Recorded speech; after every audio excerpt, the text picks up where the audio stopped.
ये रक्तपात शांति और अहिंसा की नीति पर चलने वाले उन्हीं गांधी जी के कारण हुआ जिन्होंने अपने प्रत्येक भाषण और लेख में क्रांतिकारियों की निंदा की।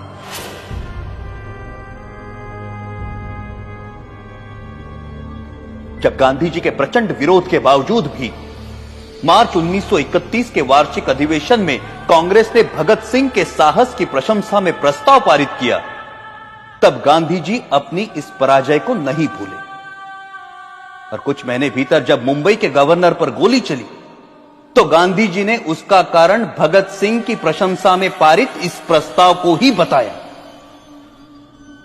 सुभाष चंद्र बोस ने गांधी जी के इस कथन का विरोध किया। परिणाम स्वरूप गांधी जी सुभाष बोस को भी अपना शत्रु समझने लगे। Our struggle is no doubt a non-violent struggle, but even a non-violent struggle demands an army, an organization, and a machinery. और उनका कांग्रेस अध्यक्ष चुने जाने पर गांधी जी ने कहा कि सुभाष की जीत गांधी की हार है। जब तक उन्हें कांग्रेस अध्यक्ष की गद्दी से नहीं उतारा गया तब तक उनका क्रोध शांत नहीं हुआ। जो लोग कहते हैं कि मात्र गांधी जी के परिश्रम से हमें आजादी मिली, वो एक झूठा इतिहास लिखना चाहते हैं। जब तक देशभक्त क्रांतिकारियों के बलिदान को अंधेरे में रखा जाएगा तब तक हमारी आने वाली पीढ़ियां इतिहास के सवेरे से वंचित रहेंगी। Order order. 1947 की सर्दियों में हिंदू मुस्लिम एकता के लिए गांधी जी ने जो आमरण अनशन रखा था, उसे तोड़ने के लिए जो पहली शर्त उन्होंने रखी थी वो ये थी कि दिल्ली की मस्जिदों में शरण लिए हुए हिंदू और सिख शरणार्थियों को मस्जिदों से बाहर निकाला जाए और मस्जिदें मुसलमानों को सौंप दी जाए। सरकार गांधी के अनशन के सामने घुटने टेकने पर मजबूर हुई और जिस दिन गांधी जी ने अनशन तोड़ा उस दिन वर्षा भी हो रही थी। उस असाधारण सर्दी में अच्छे घरों में रहने वाले लोग भी कांप रहे थे, परंतु उन निराश्रितों के ठिठुरते हुए कुटुंब के कुटुंब मस्जिदों से बलपूर्वक बाहर निकाले गए। जिस दिन यह घटना घटी संयोगवश मैं दिल्ली में ही था और मैंने अपनी आंखों से गांधी जी की जिद को पूरा होते हुए देखा। कड़ाके की सर्दी और वर्षा में कपकपाते हुए वो लोग बिरला हाउस पहुंचे। वहां उन्होंने नारे लगाए, गांधी जी हमें शरण दो, गांधी जी हमें शरण दो। परंतु उस भव्य भवन में रह रहे गांधी जी तक उन निराश्रितों की पुकार नहीं पहुंची। यह मर्मस्पर्शी दृश्य जिसे देखकर कठोर से कठोर मनुष्य का हृदय भी द्रवित हो जाए, मैंने स्वयं अपनी आंखों से देखा है। क्या उन निराश्रितों ने अपनी मर्जी से उन मस्जिदों में डेरे डाले थे? क्या गांधी जी को उन विषम परिस्थितियों की कल्पना नहीं थी जिनसे बाध्य होकर वो बदनसीब उन मस्जिदों में शरण लेने को मजबूर हुए थे? यदि उन मस्जिदों को खाली कराया जाना उचित था तो पाकिस्तान के मंदिर खाली कराकर हिंदुओं को सौंपने की मांग गांधी जी ने क्यों नहीं रखी? यदि वो ऐसा करते तभी यह सिद्ध होता कि गांधी जी निष्पक्षता से हिंदू मुस्लिम एकता के इच्छुक थे। परंतु गांधी जी ने पाकिस्तान और वहां के मुसलमानों के सामने अपना अनशन खोलने के लिए एक भी शर्त नहीं रखी, क्योंकि अपने अनुभव से उन्हें मालूम था कि उनके अनशन का जिन्ना और उनके अनुयायियों पर कोई असर नहीं पड़ता।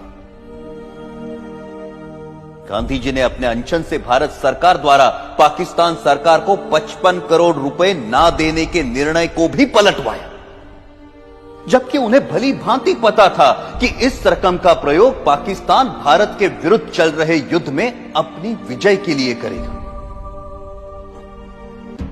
वो अनेकों बार जिन्ना से मिलने गए और सदा उन्हें जिन्ना भाई अथवा कायदे आजम कहकर संबोधित किया। लेकिन एक भी ऐसा अवसर नहीं आया जब जिन्ना ने उनसे सहयोग की इच्छा प्रकट की हो। गांधी जी की जिस आध्यात्मिक शक्ति और अहिंसा की महिमा का सब जय जयकार करते हैं, वो जिन्ना की दृढ़ता के सामने नपुंसक सिद्ध हुई। जब गांधी जी को यह दिखाई दे चुका था कि वो अपनी आध्यात्मिक शक्ति से जिन्ना को प्रभावित नहीं कर सकते, तो उन्हें अपनी नीति का पुनर्मूल्यांकन करते हुए किसी दूसरे नेता को जिन्ना और मुस्लिम लीग से निपटने का कार्य सौंप देना चाहिए था। परंतु व्यक्तिगत महत्वाकांक्षा राष्ट्रहित पर इतनी भारी पड़ी कि राष्ट्र के दो टुकड़े हो गए।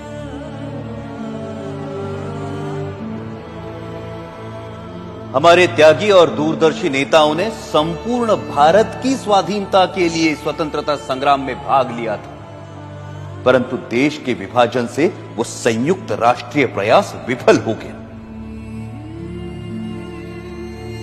जिन देशभक्त क्रांतिकारियों ने हंसते हंसते फांसी के फंदों को गले से लगाया था, आजीवन कारावास अथवा देश से निर्वासित होने की यातनाएं भोगी थी, क्या उन्होंने इसी विभाजित देश के लिए अपने जीवन दांव पर लगाए थे? 14 अगस्त 1947 को छलपूर्वक भारत के विभाजन को स्वीकार कर लिया गया और पंजाब, बंगाल और सीमा प्रांत के हिंदुओं के भविष्य की किसी ने कोई चिंता नहीं की।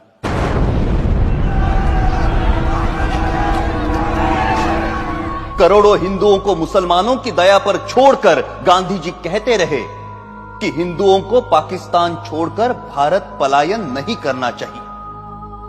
प्रतिदिन हजारों हिंदू पुरुषों का संहार और हजारों हिंदू स्त्रियों की अवमानना होती रही, परंतु उनकी सुरक्षा के लिए भारत सरकार द्वारा पाकिस्तान सरकार पर किसी प्रकार का कोई दबाव नहीं डाला गया।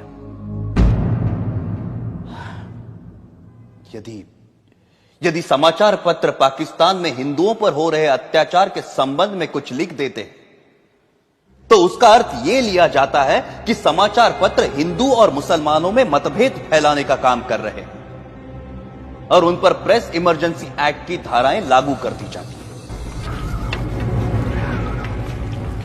पाकिस्तान में हिंदुओं पर हो रहे अत्याचारों के विषय में गांधी जी ने कभी एक शब्द भी नहीं कहा।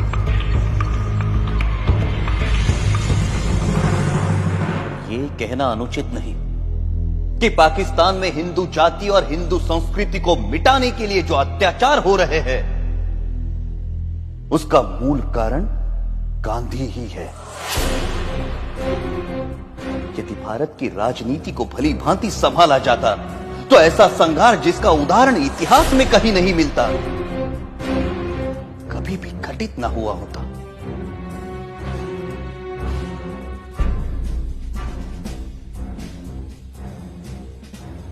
गांधी जी सदा सत्य और अहिंसा के नारे लगवाते रहे। कोई भी समझदार व्यक्ति इन नारों को पूरा नहीं कह सकता, परंतु यह आशा करना कि जीवन सदैव ऐसे उच्च आदर्शों के अनुसार चलेगा, एक दिवा स्वप्न है। वास्तव मुझे स्पष्ट दिखाई देता था कि यदि मैंने गांधी जी का वध किया, मैं जड़ मूल से नष्ट कर दिया जाऊंगा। लोग मुझसे घृणा करेंगे और जो सम्मान मुझे प्राणों से भी प्रिय है, वो नष्ट हो जाएगा। मैं अवश्य मरूंगा, परंतु देश अमर होगा।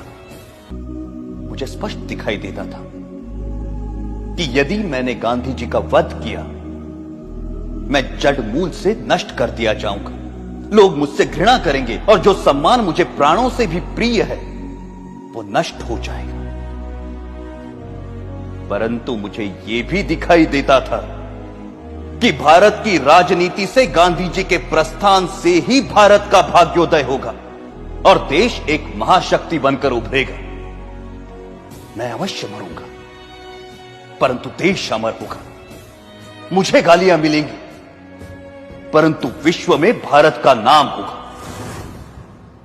और यही सोचकर मैंने गांधी जी का वध करने का निर्णय लिया और अपना यह निर्णय किसी को नहीं बताया।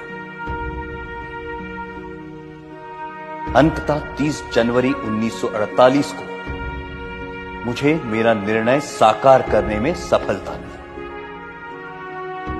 यदि देशभक्ति पाप है तो मैं मानता हूं मैं पापी हूं, और यदि देशभक्ति प्रशंसनीय है तो मैं स्वयं को उस प्रशंसा का अधिकारी मानता हूं।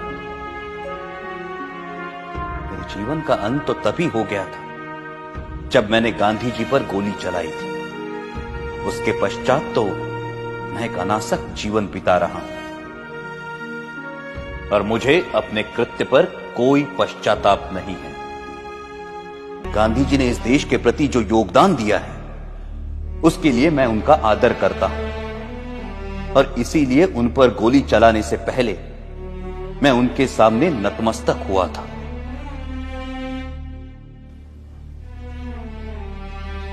मेरी ना किसी से कोई दुश्मनी है और ना किसी के प्रति कोई दुर्भावना।